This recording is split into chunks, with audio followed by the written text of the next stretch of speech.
friends, in this video we are going to discuss stylistic analysis. Now when it comes to stylistic analysis, most of our students find it difficult to do stylistic analysis because they don't know what is done in stylistic analysis. They don't know what stylistic analysis is or what aspects of poem have to be taken into consideration in stylistic analysis. Now it is crystal clear that stylistic analysis requires a very good knowledge of linguistics and stylistics. Stylistics provides us the largest armory of analytical weapons to help us understand a poem through its formal aspects. So basically, stylistic analysis is analysis of a poem from the perspective of linguistics, or it focuses formal aspects of a text under analysis. In stylistic analysis, we look at various levels of analysis, for example, phonological level, lexical level, syntactic level, and semantic level. We also see in stylistic analysis how the mode of narration of a poem as well as its overall structure and organization should be related to other linguistic features while arriving at an interpretation. So unless we have proper understanding of stylistics, unless we have good knowledge of linguistic and stylistic devices, stylistic analysis poses a problem before us. So let's begin. In this video, we'll be discussing some of the aspects of stylistic analysis. In this slide, we are going to discuss the definitional aspects of stylistic analysis. So these definitional aspects are taken from Shodhaganga. So these definitional aspects will help you understand what stylistic analysis is. Now when we look at the first aspect of stylistic analysis, definitional aspect of stylistic analysis, it reads, it is the scrutiny and explication of text from linguistic point of view. So stylistic analysis is from critical appreciation of a poem. Critical appreciation where we focus on aesthetic functions, aesthetic features of language is different from stylistic analysis. Stylistic analysis focuses on linguistic functions, linguistic aspects of a poem. So it is scrutiny, examination of a poem from linguistic point of view. The second definitional aspect reads like, it is the linguistic analysis of techniques used in a literary language. While writing a poem or any literary text, a writer adopts and applies a lot of literary techniques. So what are the literary techniques? What are the literary devices that we should know? And the third aspect of stylistic analysis is it tries to explain how texts insinuate meaning, how texts suggest meaning, how readers generate meaning, and why readers react to text in the way they do. So these are some of the definitional aspects of stylistic analysis. If you want to know further, you have to read about stylistics, you have to read about stylistic analysis. Simply reading about stylistics or stylistic analysis will not help you. You have to solve examples, you have to take poems for stylistic analysis and do stylistic analysis at your best. In the next slide, we will be discussing the levels of stylistic analysis, various aspects, various features that we have to try to find out in a poem in stylistic analysis. So as I already mentioned, in stylistic analysis, we focuses on four major levels of stylistic analysis, that is phonological level, level, lexical level, and semantic level. So here are some of the aspects of stylistic analysis that we have to see. We have to try to find out in the given poem. The first one is graphological level. Now what is graphology? Now we have seen that the letters are arranged into words in a proper way. So graphology deals with the mode of arrangement of letters into words and how words are arranged into lines and into sentences. So, in graphological level, we have to focus on rhyme scheme, hyphenation, unusual capitalization, frequent use of a particular word or words like refrain, contraction or contracted forms, punctuations, and spelling. So basically, our focus shall be on how letters are arranged into words and how words are arranged into lines and sentences. The next thing that we need to focus is phonological aspect of stylistic analysis. Now, what is phonology? Phonology deals with the scientific study of phonemes in a given language. It deals with the functions of phonemes, the behavior of phonemes. Now, it includes end rhyme, it includes alliteration, assonance, onomatopic words, consonants, and also the tone of author. So, tone of the poem may be neutral, may be sympathetic, may be sarcastic, etc. At grammatical level, we have to take into account structural and lexical features.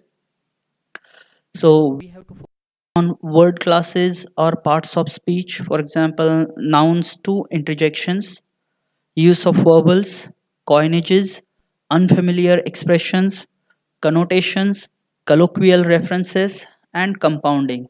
So, all structural and lexical features we have to take into consideration. Now, when we focus on lexical level includes the study of individual words and idioms in different linguistic contexts. It involves the study of semantics, word formation, and morphology. So, lexical level focuses on lexemes, which we refer to as vocabulary in general term. It continues on the next page. It also focuses on syntactic features. Now, syntax means sentence formation or formation of words into phrases and sentences. So, related to sentence structure, we have to focus on the kinds of sentences used in the given poem. Now, if you look at the poem like Tiger by William Blake, it contains all interrogative sentences, all interrogative structures. Then the next thing we have to do is to find out some literary devices and techniques used in the given poem. So we must know meter. So there are four major types of meter: iamb, then trochee, anapest, dactyl. Besides this, there is also a meter called spondy. We have to focus on symbolism, what kind of imagery is used. We have to see enjambment or run on lines. We have to try to figure out the figures of speech like metaphor, personification, synecdoche, simile, allusion, etc. The most important thing comes in stylistic analysis is on different types of deviation. Now, while discussing deviation, we have seen all major types of deviation, but at least the most important types of deviation we have to focus in stylistic analysis.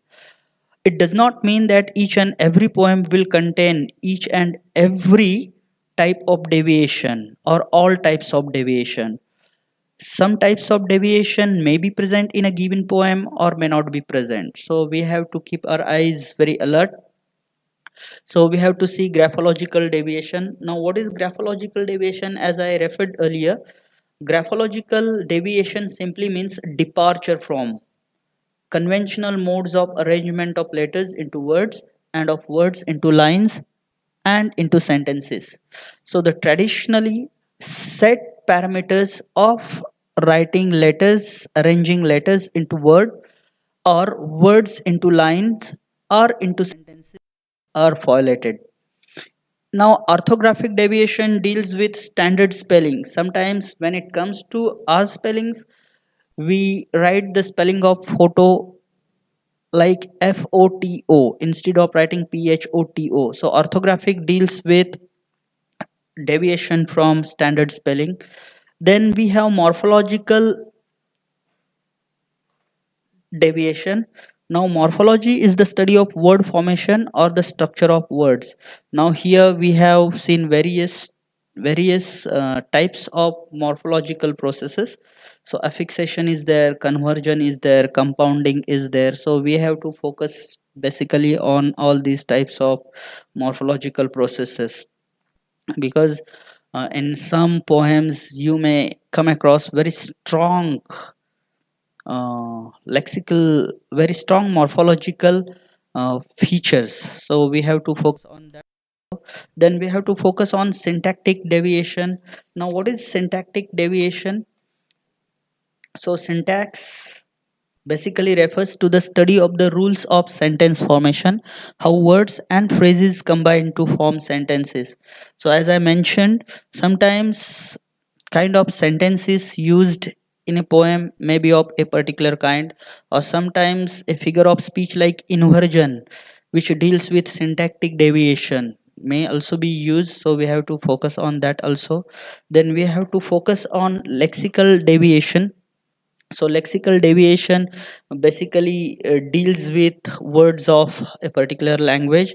So it basically deals with collocation. Collocation is a combination of words in a language that happens very often and more frequently than would happen by choice.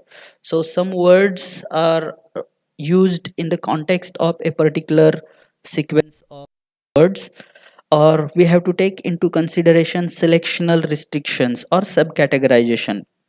Now, here the knowledge of syntagmatic and paradigmatic relations will help you. Now, what is selectional restrictions? Now, when it comes to make an NP, the sequence of NP may be like this: determiner plus noun, or determiner plus noun plus adverb. But sometimes this sequence is deliberately altered. So, this falls under lexical deviation. After these different types of deviation, we have to see whether there is repetition or whether there is any purpose behind repeating a particular sentence, particular word, etc. When it comes to repetition, I remember a poem by Edgar Allan Poe called Raven, wherein the word never is repeated 11 times. At the same time, we have parallelism also. Parallelism is having a similar sentence structure, a similar structure in two different sentences. Besides these, we have to know lot many things regarding stylistic analysis, and these things may be like various figures of speech, metrical composition, the tone of the poem, tone of the author, and so on. I hope this is enough for us at initial stage. In the next video, I'll be dealing with the sample analysis of a poem, and for the ease I'm going to take William Blake's Tiger for sample analysis. So if you could find out this poem, try to get this poem and try to apply what we have in this particular video. If you have any problems, you can feel free to contact me.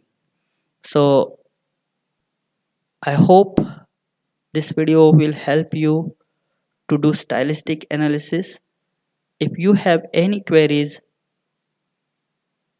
then you comment. I will deal with those queries in my next video. Thank you.